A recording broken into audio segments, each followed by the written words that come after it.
Hey guys, welcome to Bethel Online. My name is Jason. I'm one of the pastors here, and we're so glad you decided to make us a part of your weekend.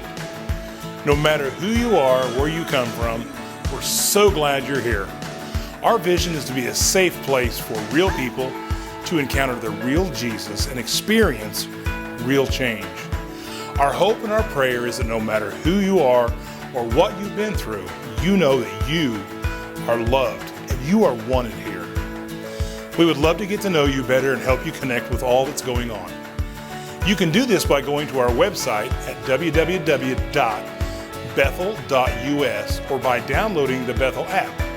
You can find our app by searching Bethel Putco in your app store. Both online and in the app, you can fill out digital connection card. It only takes a minute and it'll help us know how to serve you better. Another way you can connect today is through giving.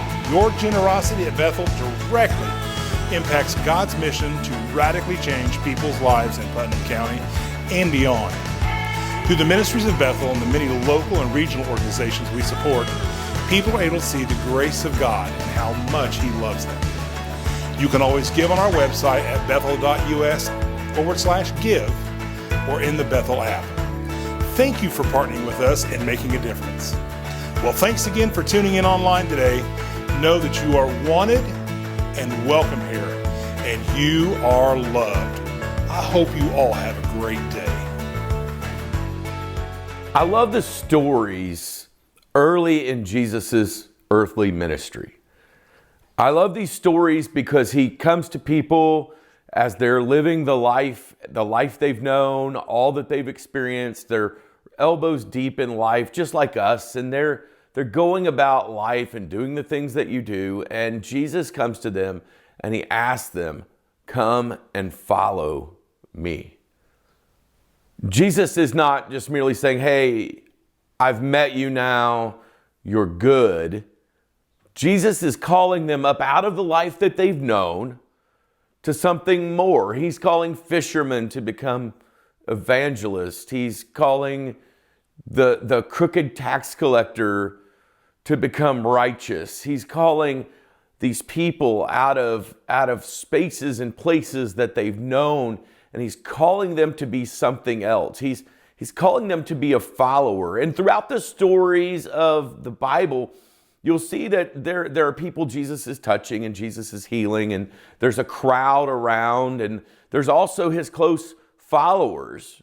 And that Jesus often specifically and specially talks to the people who are following Him, because sometimes the crowd goes away and yet the followers stay. Some people heard the teachings of Jesus and found it hard to follow, and so they allowed Jesus to move on and they kind of stayed behind. And even though they liked Jesus or Jesus had made a difference in their life, they were more fans per se than followers. And the difference between fans and followers, we know this. You can wear the jersey, you can wear the shirt, you can get the bumper sticker, but fans aren't on the field of the mission that God is calling them to. The followers, they left what they knew and they went to a new purpose, and their purpose was to go become disciple makers. And Jesus took this eclectic range of people and He brought them together to send them out to become disciples. And yet there were people who came in contact with Jesus that they just didn't follow, and the tide of the world was too much, or the sacrifice they were going to be asked to make for their life was just too much. And they liked Jesus. They were interested in Jesus. They even wanted to see what Jesus was doing, but they didn't get to experience it as fully as the followers. So we've been asking this question, am I a fan or a follower in the church as a Christian, as an American, in a culture where it's been really easy to be called a Christian? Am I a fan of Jesus? Am I a person on the fringe, liking Jesus's posts and liking what Jesus thinks and liking the things of religion, or am I standing there with my backpack on, ready to walk with Jesus? Because here's the deal: Jesus never asked for people to come and be His fans. He always asked for them to follow Him. So we're asking the question of what it means to truly follow Jesus. I think one of the things that separates a fan or a follower when it comes to Christ and to religion in the culture that we live in is that fans often focus on the exterior of a person. Fans often, they try to look the part. Followers are the part. They are a part of it, not because of what's on the outside and what's visible. They're a part of it because of what's happened within them. And what's happened within them does impact what's on the outside, but we can often become so focused on what is happening on the outside that we often look at someone, oh, they got to be a Christian. I mean, they wear the t-shirt, they quote the verses, they put their post up on social media. And yet if we took a deeper look into the internal happenings of the heart, we might not find the same thing. Many people think that they're followers, but they're really just fans. In Matthew chapter 7, verse 21, Jesus kind of addressed this. He said, not everyone who calls out to me, Lord, Lord, will enter the kingdom of heaven. Only those who actually do the will of my Father in heaven will enter. And the reality is the thing that separated the crowd of people that was often around Jesus and the followers of Jesus is that the followers of Jesus were then called outward because of having encountered Jesus. Because of encountering Jesus, they were called to something beyond themselves. There was a change and a transformation that happened within them.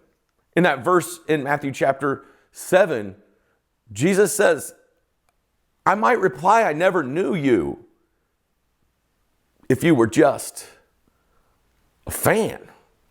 I mean, that's not the verbatim of what he says here, but what he really is saying is that there will be people who claim I'm their Lord, and yet there are people who actually are my followers. And I think this is great significance for our life and our eternity. Are you a fan of Jesus?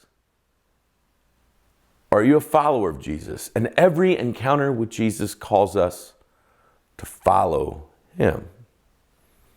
So why are there so many fans?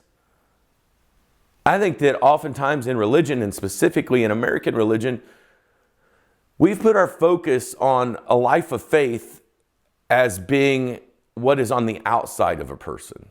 That if a person follows the rules and the regulations of any given group or church, well, then they're religious or they're a follower. But the reality is, while that may be evidence of following Jesus, it's not necessarily the sign of a follower. You see, a fan can love the things about Jesus, but the truth is an encounter with Jesus always offers the opportunity for transformation, and transformation changes behavior. In the American church, so often we focused on little things like what we wear. I have to tell you, as a 45-year-old, I just recently started allowing myself as a part of a setup team to wear shorts on Sunday morning to church because I just grew up in a culture and environment where you wore pants. I have just recently allowed myself to stop worrying so much about what someone might think. Do I look pastorly enough? Allowed myself to have the beard and have the goatee and because after all, in certain religious circles, not necessarily just Bethel, but in circles around, there are all these little unwritten rules. Take your hat off while you pray. Dress up before you go. Because somehow we believe that those are religious things that we do that show evidence of us following Jesus. But the truth is, hat on or hat off, your heart is visible to God. That jeans or shorts, that your heart is what God is after, that it's the inside of us that God is after. And so the fan will often focus on the outside rather than on the inside. Our focus can be too much on the outside. We can see this happening long, long before Jesus. We can see it in his people. We can see it even in one of his prophets, Samuel, who he has heard that King Saul has lost favor with God and that God is choosing the next king. And so God instructs Samuel to go to the house of Jesse where he's going to find the next king. And they begin to bring out Jesse's sons. And his first son, Eliab, he is a big, stout, strong man. The oldest, looks like the part. He plays the part, looks the part of a king. He just fits the mold of that of which like Saul had been, where he's a big, strong, stout man. And Samuel kind of falls for it. And yet when he takes him to God, or when he approaches God about him, God said to Samuel, don't judge by his appearance or height. I've rejected him. The Lord doesn't see things the way you see them. People judge by outward appearance, but the Lord looks at the heart. That maybe the church that God was putting together wasn't necessarily the put together, got it together. We actually see the people that he reached in for were actually very broken humans. People who didn't have it all together externally, and yet as they walked with Jesus and as they followed him through the healings. They followed him through the death and resurrection. They followed his call to go out into the world. We see transformations happen that make men who were once cowards absolute confident leaders. See, in religion, we can focus so much on keeping the rules. And let's be honest, there have to be some rules. There have to be some rules in your relationships. Like, you may not have written rules, but I mean, you have certain agreed upon rules about faithfulness, about honesty, about trust. We know that in order for things to function, like, there's got to be some standards by which we go by, and God very clearly establishes his standards. But too often we can focus on the keeping the rules, and we give our children a list of the rules to follow. The point of the rules was never perfection. It was about the process of recognizing the need for God. We focus in keeping the rules, and we say, well, this person is a Christian because they don't do these 5 things. And yet you can follow that checklist and God not have your heart. Matthew 23:2, Jesus is talking about this group called the Sanhedrin. The Sanhedrin is made up of the teachers of the law and the Pharisees, and their job was to kind of sit in the seat as the interpreters of what was wrong and right, the law. And Jesus says that everything they're doing is for show. Everything they were doing was to be respected and acclaimed, and that they even would say things like, if you touch someone like that maybe their holiness would come off. They were following the rules. From the outside, they were perceived to be super holy and righteous, and yet these were some of the very people who, when Jesus was in front of them, would actually push toward his death. Because while they had their performance, they did not have a relationship with Jesus. They didn't understand what it was to follow God. They knew what it was to follow rules. And he said everything these people do for show. Jesus goes on to say, what sorrow awaits you, teachers of the religious law, and you Pharisees. This would have been absolutely earth-shaking to anyone who was listening to Jesus, because they would have thought that the sorrow had to await them because they weren't living at the level of the Pharisees when it came to following the rules. And yet Jesus is actually calling the Sanhedrin a bunch of hypocrites. Now, the word itself, hypocrites, in Jesus' day didn't have a negative connotation, but it did have meaning. That often when there were plays or performances in the culture, people would play multiple parts, and they would wear a mask over here and pretend they were this person, and they would wear a mask over here and pretend they were this person. And what Jesus is saying here is that you Sanhedrin, you religious people, you rule followers who don't have a relationship, you are two-faced. I see what's on the inside, even though you portray what's on the outside. He said, you're like whitewashed tombs. You're beautiful on the outside, but filled on the inside with dead people's bones and all sorts of impurity. To understand this passage, what Jesus is talking about is in this day and age, it was considered that once someone was buried in a tomb, that even touching the tomb would make you, would symbolize or sign that you were unclean. And so they would whitewash or basically paint all of these tombs. You can still, if you go overseas, you can see in places where they absolutely paint these tombs white. They take someone who's already considered unclean, they make them paint them so that people will not walk into or rub them. They keep them absolutely whitewashed. They look pure and they look good and they look fantastic, but the truth is there's still a dead body inside them. And contact with the dead body would make you considered unclean. And what Jesus is saying is that while you pretend all these religious people will somehow bring a level of cleanliness to you, you've missed it. It's not the religious people you have to have contact with. It's not the rule followers you have to have contact with. It's a relationship with Him. Because inside of these people are still all sorts of impurity. You see, your real problem is not your outside performance. It's what's on the inside. Even if you've lived a great life and largely done honorable things, if your worst moment was played on a screen, you wouldn't stay in front of a bunch of people. You wouldn't stay around to watch. And yet, if your thoughts or your deep-seated hatreds that you put aside by simply saying, oh, God bless you, those hatreds are visible to God. And God is after removing those impurities from our life, not by the following of rules, but by the ownership of our heart. Our real problem is what resides on the inside. There's a reason that we don't say everything we think. In Mark 7:15, Jesus' disciples have been going, and the Pharisees and the Sadducees are upset because they didn't follow these ritual cleanings and washings that were typical for the day, and they were upset.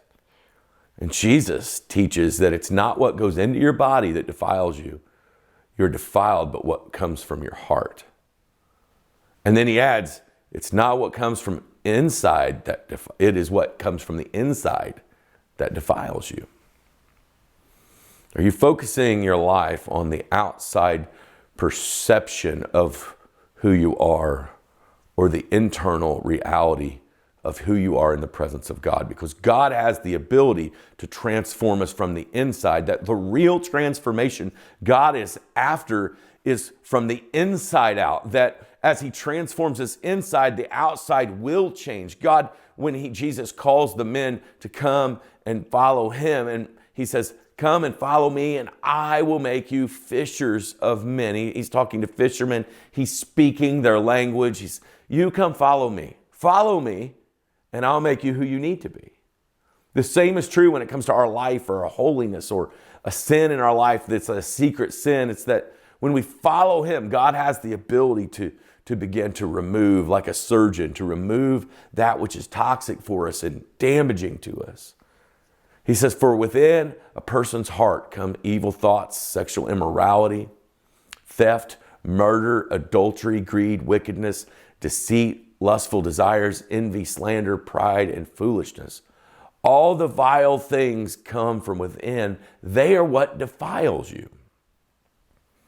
So how do we move from a fan to a follower? My friends, we must switch our focus from the outside to the inside. You see, focusing on the outside will make us look at others and compare ourselves. Focusing on the inside will allow us to recognize who we are in relation to who God is. We have to switch our focus from this outside of, do I appear Christian, to internally being present in the presence of God, following Him.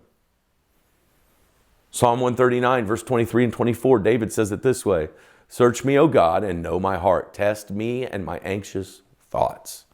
Point out anything in me that offends you, and lead me along the path of everlasting life. Do you want a doctor who looks at you while you are filled with cancer and says, you look good, I'll see you in 6 months? Or do you want a doctor who says, listen, you've got this thing inside of you, and if we don't address it, you're going to die? God is a qualified surgeon.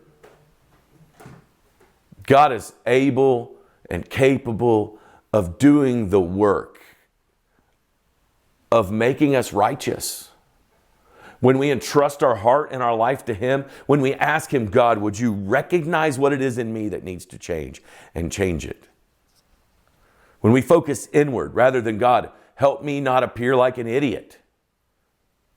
Help me not to appear to be, when I come to do these videos each week, there's like this moment of like, I want to be me. I want to be who I am. I don't want to have to fake it, but I'm also on a screen and I don't want to look like an idiot. And I've come to the conclusion that I would be better off and am better off when I share from the heart that is filled from God rather than trying to be somebody or on the outside. I mean, after all, I'm wearing a Wrangler black t-shirt. I'm a normal Midwestern father at 45 years old, a father of 3 kids, pastor of a church who really needs to get to the gym a little more often and eat healthier, who needs better rhythms in his life. You don't need to encounter a perfect me. You need to encounter the Jesus that is working inside of me. You need to encounter the Jesus that can take someone like me and do something. You need to encounter the Jesus who transforms hearts, not behavior. Have you prayed this prayer that God would search you? For some of you, as you've watched this video, there's been a moment where a thing crossed your mind about something going on in your life that you're like, oh, that's not good. That's God in your heart. Don't let it be religious guilt that makes you try to force the change on the outside. Let it be a reminder that God's willing to work on the inside. Matthew 5:20 gives a really grave warning about the difference between a fan and a follower. Jesus says this, I warn you. Now, as a dad, I warn my kids all the time, like, hey, watch that car's coming across the parking lot, watch out for that. Hey, when you use the toaster, move it away from the wall. Don't leave the paper towel sitting close to the toaster. Hey, be careful with that, you'll get burned. And I do that because I'm a dad. I'm a pretty average dad. I try really hard, but I always get it right. I do that because I love my children. How much more then would a good father in heaven want to do work in your heart to make you healthy? And Jesus, when He warns His children, when He warns them here, unless your righteousness is better than the righteousness of the teachers of the religious law and the Pharisees, you'll never enter into the kingdom of heaven. Jesus had just basically said, listen, what's going on inside of you is impure and it needs to be dealt with. And some of us have tried to deal with those things on our own, but Jesus is offering to address them. And He's capable. We're in capable hands when we're entrusting Him. So what about the rules?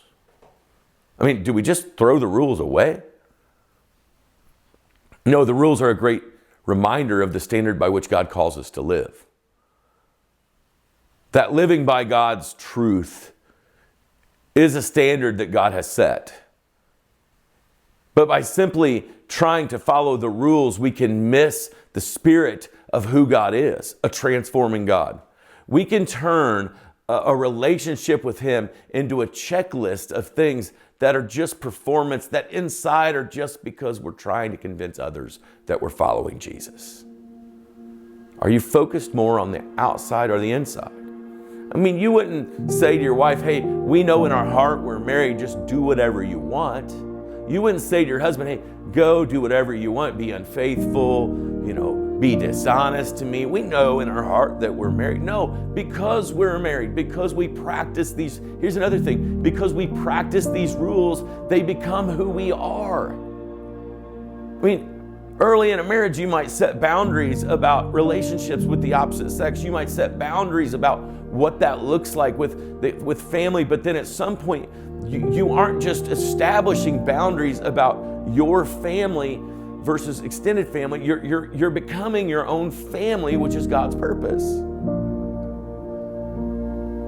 The rules in themselves aren't bad or evil. To ascribe to not steal, not cheat, not lie, not do all that, those are great. Those are great standards to keep our eyes fixed on. They should serve as warning alarms to us when we find ourselves stepping over God's boundaries. They should be a reminder of the need we have for God in our heart. Are you more focused on the outside or the inside? Are you a fan or a follower? In the same way that Jesus told those disciples, "Come and follow me," He's calling you today. The bad news is the fans were largely unchanged. But the followers, they were transformed. And that's what it means to follow Jesus. Have a great week, Bethel. Hey, thanks so much for watching. Are you ready to take your next step? We would love to hear from you. You can send an email to hello@bethel.us. You can send us a message on Facebook